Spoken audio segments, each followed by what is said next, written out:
क्षमा कर दो, मैं अपनी पराजय स्वीकार करता हूँ, क्षमा कर दो मुझे।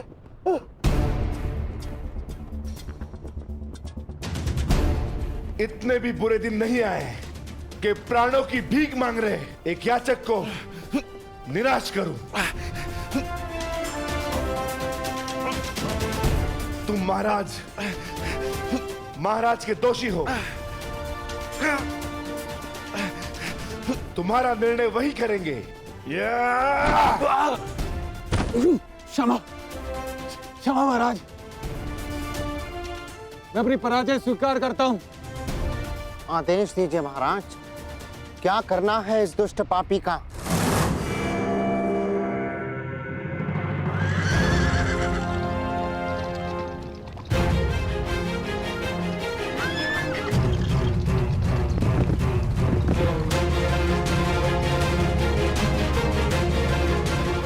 लला, युद्ध में सारथी का महत्व महारथी से कम नहीं होता।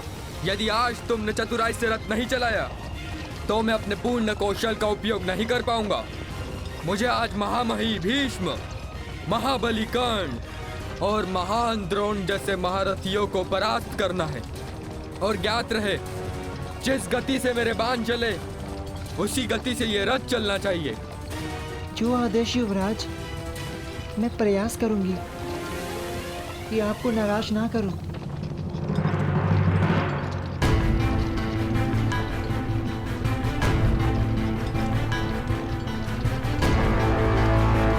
ये सामने क्या है?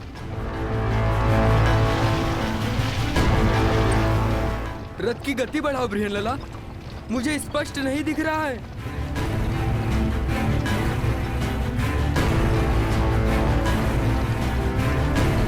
क्या ये कोई चक्रवात है? नहीं युवराज, ये धूल है जो हस्तिनापुर की विशाल सेना के पथ संचालन से उड़ रही है। क्या हस्तिनापुर की सेना इतनी विशाल?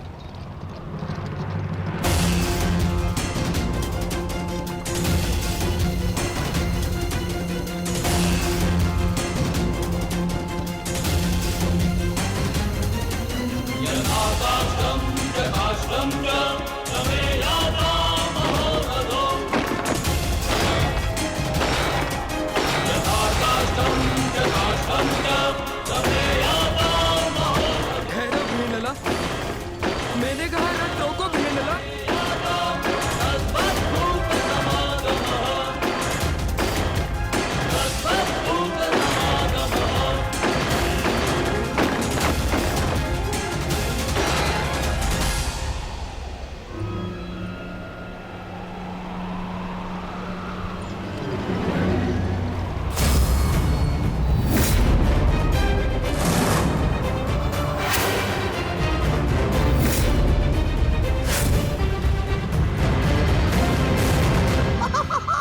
मैंने कहा था ना दुर्योधन, ये पांडव उत्तरी दिशा से ही बाहर आएंगे। वो रथ देख रहे हो? कदाचित उसी रथ में छिपकर भाग रहे हैं भगोड़े। आओ!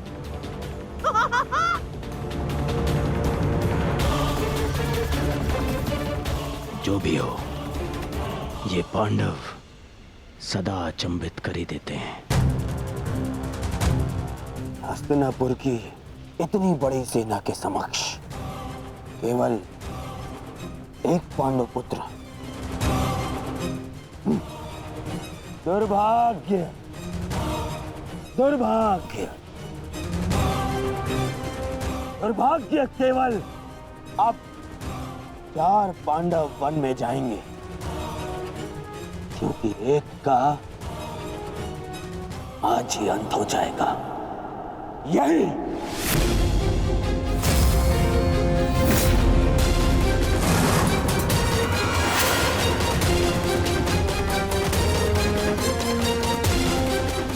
ठहरो सारथी। क्या हुआ युवराज? आपने रोकने के लिए कहा। हाँ, तुम्हें सुनाई नहीं देता? मैंने कहा रथ रोको।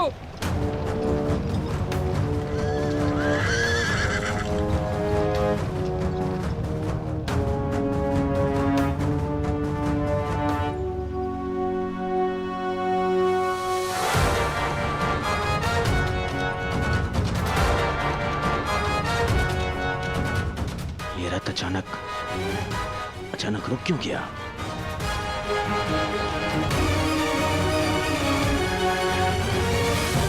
क्या हुआ युवराज? आपने रोका क्यों? शत्रु हमारी प्रतीक्षा कर रहा है। अपने बाणों का स्वाद चखने का सौभाग्य दीजिए उन्हें। तुम मूर्ख हो बृहनलाला। अरे माना मैं वीर हूं, परंतु इतनी विशाल सेना से युद्ध करना तो आत्महत्या है। देखो, दाएं से बाएं तक जहां दृष्टि जाती है हस्तिनापुर की सेना फैली हुई है। देखो, वो दूर श्रुतिश तक घेर लिया है उन्होंने। बृहनलाला, मुझे लगता है कि हमें सेना के साथ आना चाहिए। कौन सी सेना युवराज? इस मत्स्य में यदि कोई महारथी शेष है तो वो केवल आप हैं। परंतु इतने महारथियों और इतनी विशाल सेना के समक्ष तो मैं पल भर भी नहीं ठहर पाऊंगा। नहीं, तुम रथ को पुनः महल ले चलो। नहीं युवराज, ऐसा सोचना भी अधर्म है। आप विराट नगर के युवराज हैं। भूल गए महारानी और कुमारी उत्तरा को क्या वचन दिया था आपने? इस समय प्रजा की एकमात्र आशा आप हैं। परंतु यदि आप कायरों की भांति भाग निकले तो विराट नगर पर, आपके कुल के मस्तक पर भयंकर कलंक लग जाएगा। वो देखिए, शत्रु हमारे समक्ष खड़ा ललकार रहा है हमें। क्षत्रिय धर्म निभाने का समय आ गया है युवराज। धनुष उठाइए युवराज, धनुष उठाइए।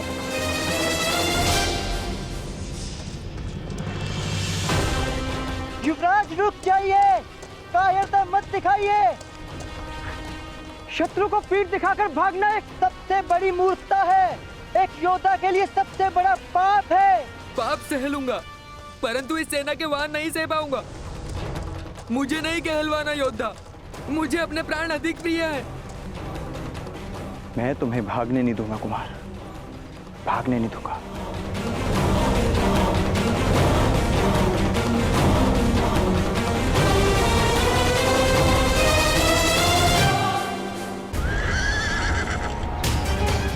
ठहरिए युवराज, मैं कहती हूँ ठहरिए। कायर मत बनिए युवराज, रुक जाइए।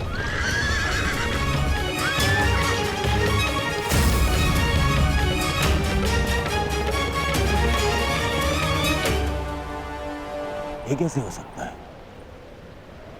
ये तो वापस लौट रहा है। आमश्री, आपने तो कहा था कि ये योजना सफल होगी। पांडव इसी द्वार से आएंगे, परंतु ये तो उल्टे पांव लौट रहे हैं। नहीं, ये पांडव हो ही नहीं सकते, क्योंकि पांडव अपने शत्रु को पीठ दिखा के नहीं भाग सकते। हो सकता है दुर्योधन की ये पांडव ना हो, परंतु पांडवों के पास हमारे समक्ष प्रस्तुत होने के अतिरिक्त और कोई मार्ग है ही नहीं।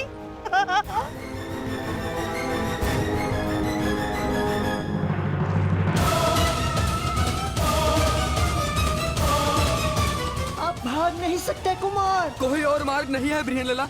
मैं इतनी शक्तिशाली सेना से युद्ध नहीं कर सकता। परंतु मेरी दृष्टि में युद्ध के अतिरिक्त कोई मार्ग नहीं।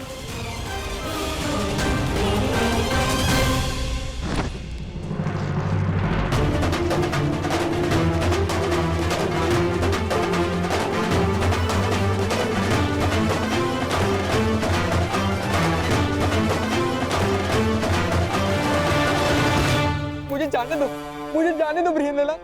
मेरी तुमसे प्रार्थना है, मुझे नहीं मरना, मुझे अपने प्राण नहीं देने। ये समय रोने का नहीं है युवराज। क्या कहा था आपने? आप एक योद्धा हैं, और एक योद्धा मृत्यु का सामना हंसकर करता है, मृत्यु के भय से रोता नहीं। और किस बात से भयभीत हैं आप? आप अकेले नहीं हैं। तुम्हारी मति तो नहीं मारी गई है, अकेले ही तो हूं मैं ब्रियनला। देखो चारों, कहाँ है सेना? कौन देगा मेरा साथ? मैं दूंगी आपका साथ। तुम्हारा साथ किस काम का? तुम तो एक किन्नर हो।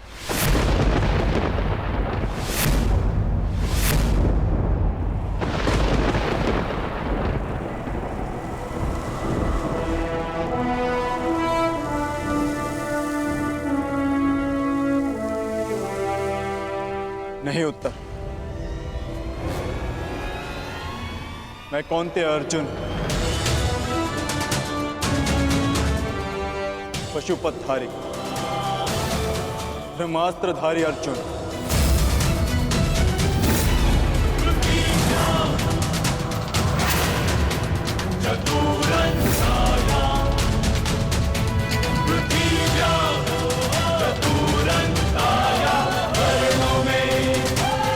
असंभव।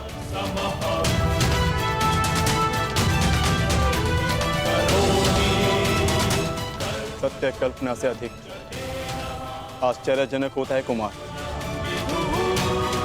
मैं सत्य में अर्जुन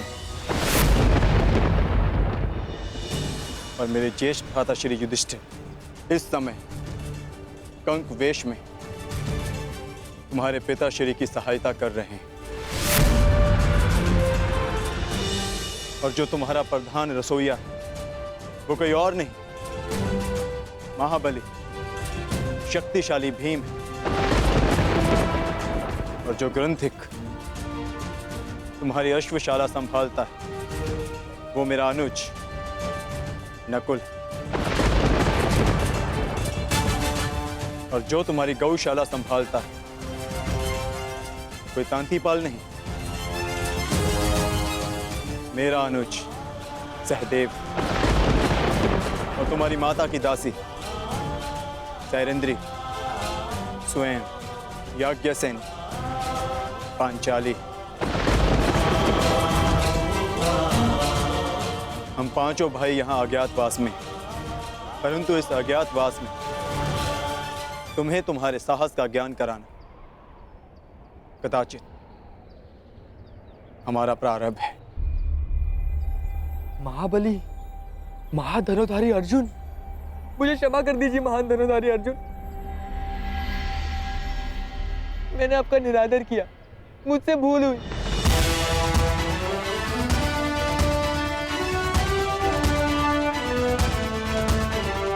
ये तुम्हारी भूल नहीं, हमारी सफलता है।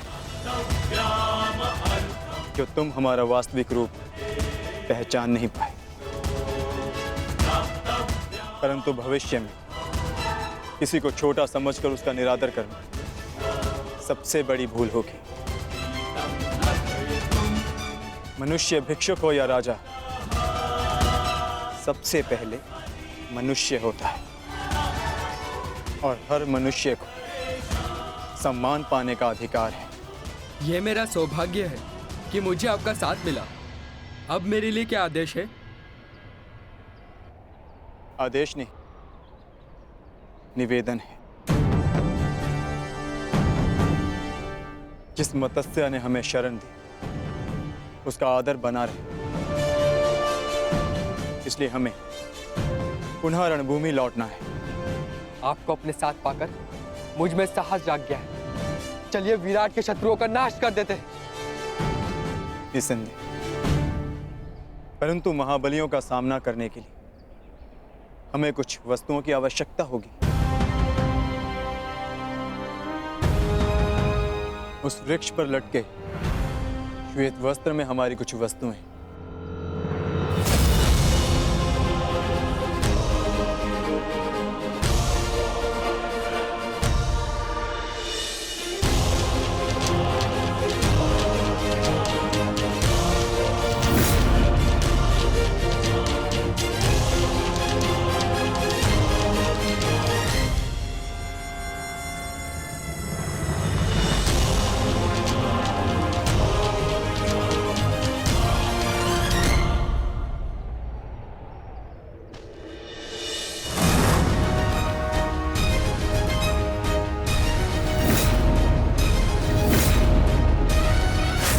अब समय हो गया है, हमें रणभूमि में लौटना होगा।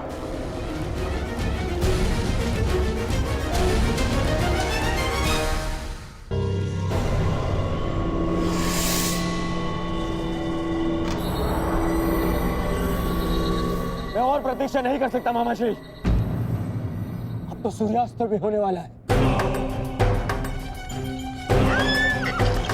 एक रथ आ रहा है।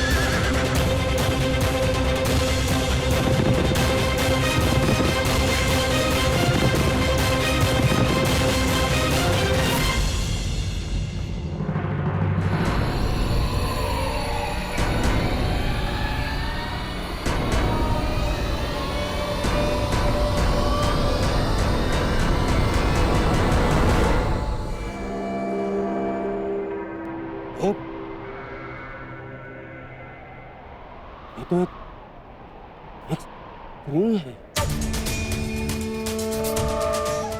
स्त्री है? ये तो प्रेरणा है।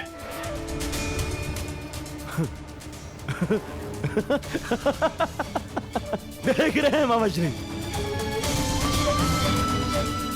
विराटनगर का युवराज सारथी बना हुआ है और वो भी एक स्त्री का।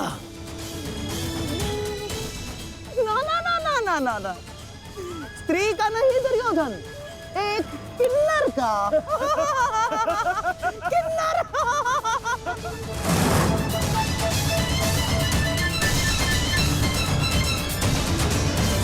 ऐसा तुमसे युद्ध करना मेरा और हसनैनापुर के मान का अपमान है।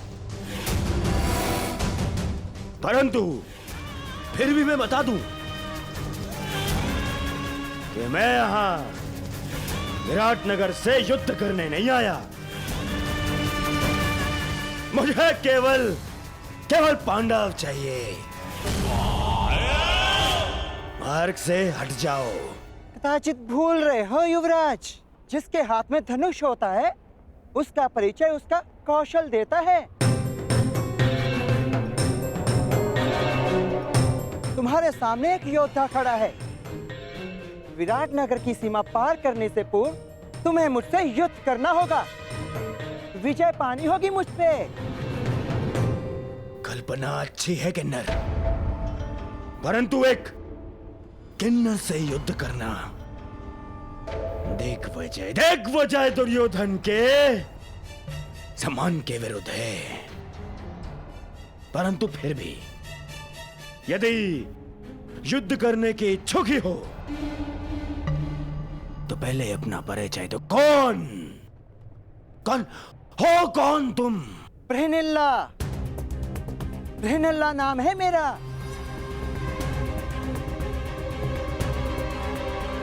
अब तक तो कुमारी उत्तरा की संगीत शिक्षिका थी, परंतु इस समय विराटनगर की रक्षिका हूं मैं।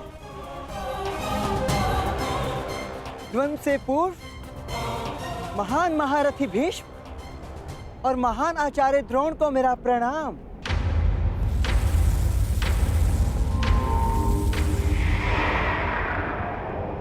हो सकता है ये भेष बदले कोई पांडव ही हो।